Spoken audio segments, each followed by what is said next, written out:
সবাই বলেছিল wild life photography একটা মেয়েদের কাজ নয়, কিন্তু বাংলার মেয়ে অপরূপা দে প্রমাণ করে সাহস, ভালোবাসা আর অধ্যাবসায়ই জীবনের আসল চাবিকাঠি। পশ্চিমবঙ্গের এক ছোট্ট গ্রামে জন্ম অপরূপার। সেখানে মেয়েদের শেখানো হয় ডাক্তার, ইঞ্জিনিয়ার বা শিক্ষক হওয়া মানেই সাফল্য। কিন্তু অপরূপার মন ছিল অন্যরকম। জঙ্গলের গাছপালা, পশু পাখি আর প্রকৃতির ডাকই তার স্বপ্নের পৃথিবী। তবু সমাজের কথায় সে নিজের পড়াশোনা চালিয়ে গেল। পদার্থবিদ্যায় মাস্টার ডিগ্রি পেলেও তার হৃদয় পড়ে রইল জঙ্গলের নিসর্গে। 2016 সালে এক সাহসী সিদ্ধান্ত নিল সে। সব নিরাপদ পথ ছেড়ে ওয়াইল্ড লাইফ ফটোগ্রাফিকে বেছে নিল জীবনের লক্ষ্য হিসাবে।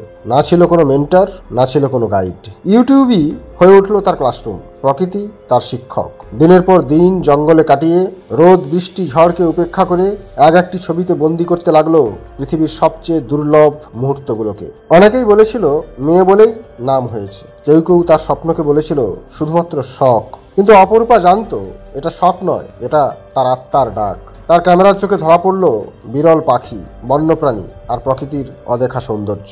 BBC Earth, Net Geo India, Animal Planet, একে একে তার কাজ পৌঁছে গেল আন্তর্জাতিক পরিসরে। আজ সে নিকনের অ্যাম্বাসেডর, ভারতের সেরা মহিলা ওয়াইল্ড লাইফ ফটোগ্রাফারদের মধ্যে একজন। অপরূপা দে প্রমাণ করেছেন যদি মন থাকে, ভালোবাসা থাকে, তবে সমাজের বাধা ধরা ধ্যান ধারণাকেও ভাঙা যায়। আজ সে শুধু একজন ফটোগ্রাফার নয়, অসংখ্য মেয়ের অনুপ্রেরণার নাম অপরূপা দে।